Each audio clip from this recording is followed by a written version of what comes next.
Hello friends, नमस्कार दोस्तों। Knowledge for life group में आपका हार्दिक स्वागत है। वेलकम।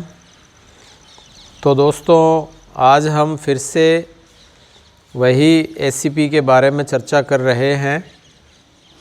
एसीपी, ठीक है, एश्योर्ड कैरियर प्रोग्रेशन, यानी आश्वस्त जो आपकी कैरियर प्रगति है उससे संबंधित हम बातें कर रहे हैं।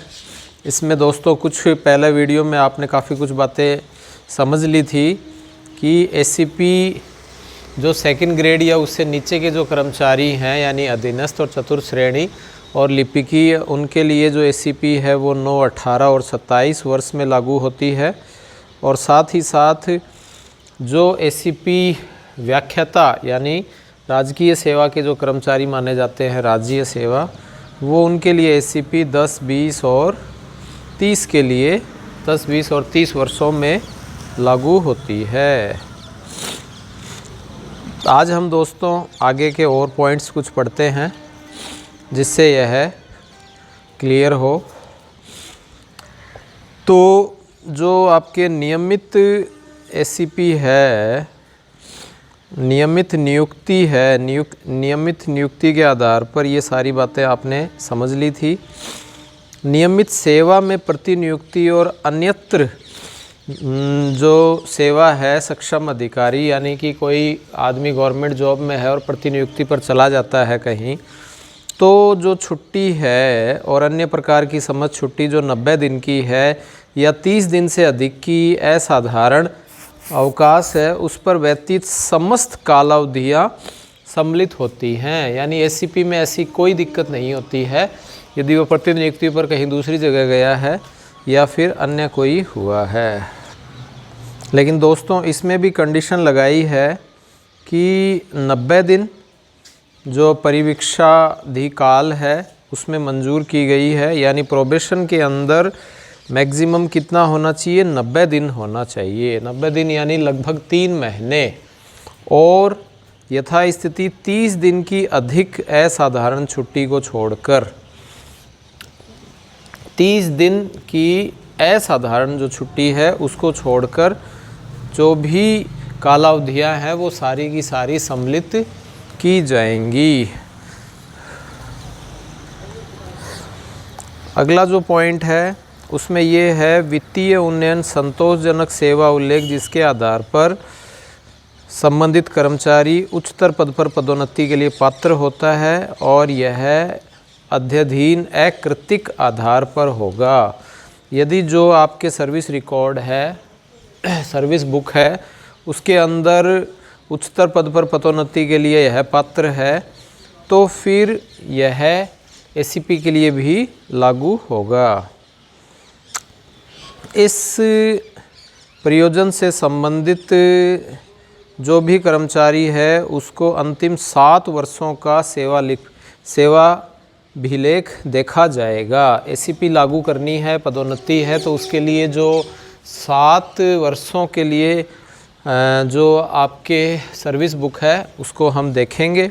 और इस मामलों में जहां अंतिम 7 वर्षों का सेवा अभिलेख उपलब्ध नहीं है, बाय द वे दोस्तों, यदि 7 वर्षों का सेवा अभिलेख उपलब्ध नहीं है तो फिर क्या किया जाएगा, उसके लिए एसीपी मंजूर करने के लिए सरकारी कर्मचारी के 7 वर्ष का एपीएआर, आजकल हम एपीआर बोलते हैं और पहले क्या बोलते थे दोस्तों, एसीआर, तो एपीआर देखा जाएगा। और उस दशा में राजकीय सेवा के अधिकारियों के पूर्ववर्ती वर्षों के 3 वर्ष वार्षिक कार्य मूल्यांकन प्रतिवेदन भी देखा जाएगा। और यदि ये 7 वर्ष के एपीआर भी नहीं है तो फिर दोस्तों क्या देखा जाएगा, 3 वर्ष का कार्य मूल्यांकन प्रतिवेदन देखा जाता है। जो कार्य मूल्यांकन प्रतिवेदन है वो देखा जाएगा। और ये तो किन के लिए देखा जाएगा, जो राज्य सेवा के अधिकारी हैं, इसका मतलब गजेटेड ऑफिसर हैं राज्य सेवा के। और राज्य सेवा के जो अधीन कर्मचारी हैं, ठीक है, राज्य सेवा से भिन्न कर्मचारी हैं, उनके लिए जो यह मूल्यांकन प्रतिवेदन है यह 2 वर्ष का देखा जाएगा। इसके पश्चात भी यदि 7 वर्ष के वार्षिक कार्य मूल्यांकन प्रतिवेदन उपलब्ध नहीं है तो एसीपी की मंजूरी के लिए जो अगले कार्य मूल्यांकन प्रतिवेदन पर भी विचार किया जा सकता है। यानी नेक्स्ट जो वार्षिक कार्य मूल्यांकन है उस पर भी हम विचार कर सकते हैं यदि पीछे का भी आपको सर्विस रिकॉर्ड नहीं हो तो कार्य मूल्यांकन उस पर भी किया जा सकता है। लेकिन कोई विभागीय या आपराधिक कार्रवाई लंबित नहीं होनी चाहिए और किसी प्रकार की कोई वेतन वृद्धि है वो भी नियमित रूप से दी हुई होनी चाहिए। वेतन वृद्धि भी दोस्तों नियमित होनी चाहिए, वो भी ऐसे नहीं है कि रुकी हुई रहे, अन्यथा एसीपी मिलने में बाधा उत्पन्न हो सकती है। अगला है नियंत्रण अधिकारी संतोषजनक सेवा का प्रमाण पत्र जारी करेगा, ठीक है। और साथ ही साथ ऐसे कर्मचारी के मामले में जिसे एसीपी असंतोषजनक अभिलेख के आधार पर मंजूर नहीं किया गया हो उसे उस तारीख से एसीपी प्रदान की जाएगी जब वह इस संबंध में, तो ऐसे कर्मचारी के मामले में एसीपी उसके असंतोषजनक अभिलेख के कारण मंजूर नहीं की जाएगी। यदि सर्विस रिकॉर्ड उसका ख़राब है, सर्विस बुक में काफ़ी खामियां हैं, तो फिर उसमें कुछ शर्तें हैं, उनको पूरा करने के लिए संतोषजनक सेवा के अभिलेख के उच्चतर पद पर पदोन्नति के पात्र हो जाएगा। कुछ शर्तें होंगी, उसके आधार पर वह किया जाता है। अगला तीसरा पॉइंट है दोस्तों कि जो एसीपी मंजूर करने के लिए 1 जून 2002 और उसके पश्चात केवल 2 ही संतानें शपथ पत्र वह प्राप्त करेगा। जो भी नियुक्ति अधिकारी है वो नियुक्ति अधिकारी यह देखेगा कि 1 जून 2002 और उसके पश्चात सारे मिलाकर केवल 2 ही संतानें होनी चाहिए। केवल और केवल कितनी संतानें होनी चाहिए दोस्तों? 2 ही संतानें होनी चाहिए। कोई कर्मचारी जिसके 1 जून 2002 या उसके पश्चात 2 से अधिक संतानें हों तो उसकी एसीपी तो दे होगी लेकिन 3 वर्ष तक मंजूर नहीं की जाएगी। कहने का अर्थ ये है कि एसीपी 3 वर्ष बाद दे होगी यदि 2 से अधिक संतानें हों। मतलब कहने का अर्थ ये है कि 3 संतानें हों सारा मिला के, या तो 2002 से बाद में 2 से ज़्यादा संतानें हो या फिर शुरू में, यानी ये जो लिख रखा है 1 जून 2002 को या उसके पश्चात 2 से अधिक संतानें हों तो, ठीक है।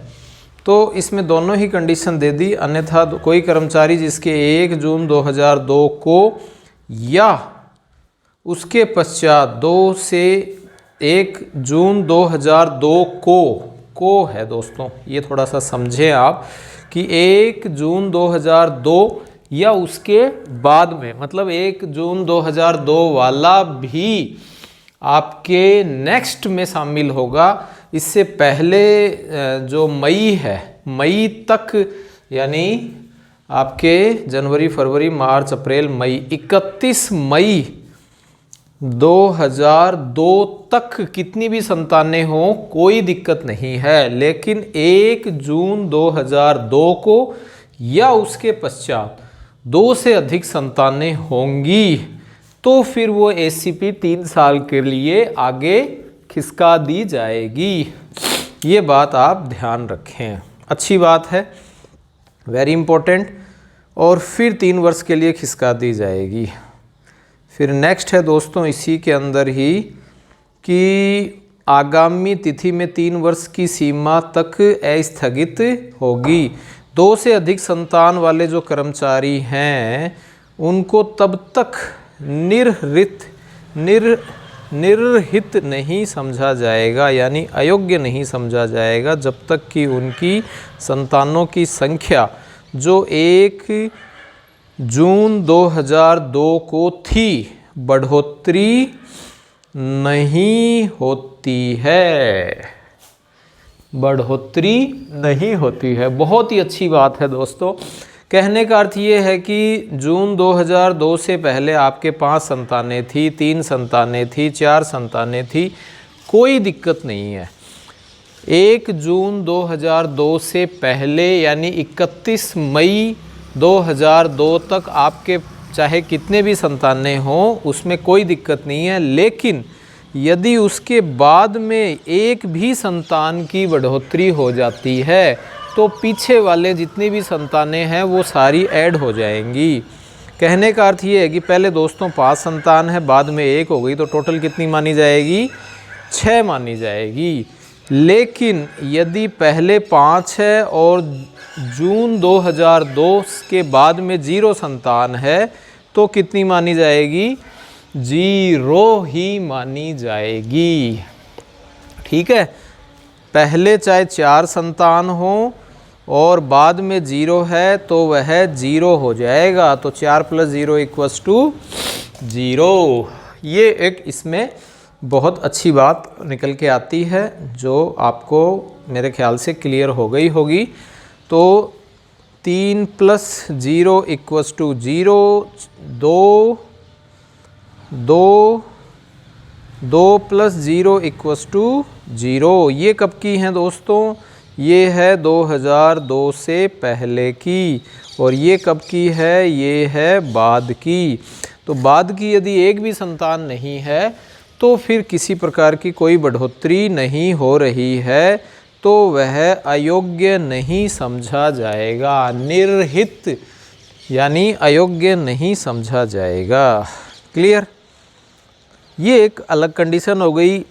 मान लीजिए किसी कर्मचारी के संतानों की कुल संख्या को गणना करते समय ऐसी संतान को नहीं गिना जाएगा। कैसी संतान को नहीं गिना जाएगा? जो पूर्व के प्रसव से पैदा हुई है और निसक्ता से ग्रसित हो।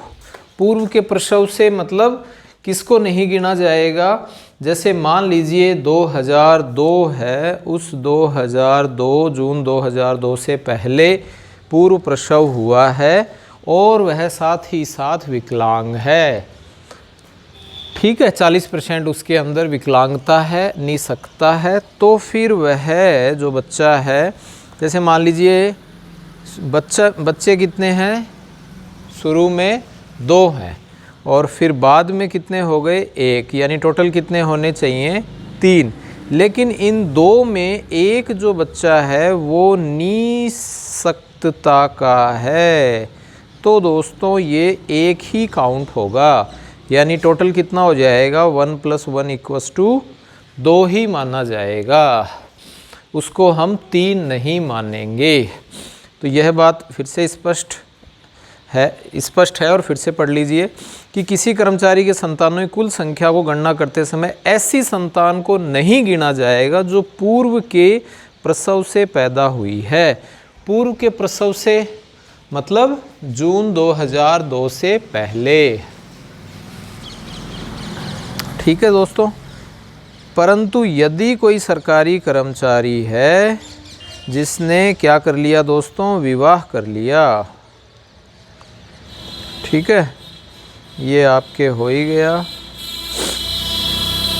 और ये हो ही गया दोस्तों। और यहाँ आ जाते हैं, यदि कोई कर्मचारी है जिसने पुनर्विवाह किया हो और विधि के विरुद्ध नहीं है। विधि के विरुद्ध नहीं है इसका मतलब सही है। जानबूझ के ऐसी भाषाओं को यूज में लेते हैं, विधि के विरुद्ध नहीं है, जबकि ऐसा कहने की बजाय विधि के अनुरूप है। तो ऐसे पुनर्विवाह से पूर्व इस खंड के अधीन एश्योर्ड कैरियर प्रोग्रेस यानी ACP की मंजूरी के लिए निर्हित नहीं है। निर्हित का मतलब अयोग्य नहीं है। निर्हित मतलब अयोग्य। तो वह दोस्तों अयोग्य नहीं है, लेकिन उसमें कंडीशन यह है कि पुनर्विवाह के बाद में एकल प्रसव संतान का जन्म हुआ हो, यानी कि एक बार प्रसव होगा। अब उसमें चाहे 2 बच्चे हों, चाहे 1 बच्चे हों, चाहे 3 बच्चे हों। क्लियर। इसी प्रकार दोस्तों ये कुछ एससीपी के लिए आपके इसमें दोस्तों एक पॉइंट और है कि अनुशासनात्मक कार्रवाई के मामले में आपके ये नाम है एससीपीएस के अधीन जो भी कायदे हैं मंजूरी हैं और पदोन्नति को शासित करने के अध्ययन होगी। ऐसे मामले राजस्थान सिविल सेवा वर्गीकरण की अपील 1958 के उपबंधों तद्दीन जारी अनुदेशों के अधीन विनियमित होंगे। ठीक है, ये जो आपके पदोन्नति और एसीपी वाला प्रकरण है इसके लिए सिविल सेवा 1958 के अधीन माना गया है। तो इसके बाद में जो 8वां पॉइंट है दोस्तों उसमें एससीपी की मंजूरी के लिए जो पॉइंट है जिससे एससीपी प्रभावित होती है उसके लिए हम ये नेक्स्ट वीडियो में पढ़ेंगे। आई होप ये आपको वीडियो अच्छा लगा होगा और बहुत ही अच्छे तरीके से संतान संबंधी और अन्य जानकारी आपको समझ में आ गई होंगी। यदि आपने चैनल को सब्सक्राइब नहीं किया है तो इसे सब्सक्राइब करें। यदि चैनल अच्छा लग रहा है तो लाइक करें और शेयर करें। Thanks for watching.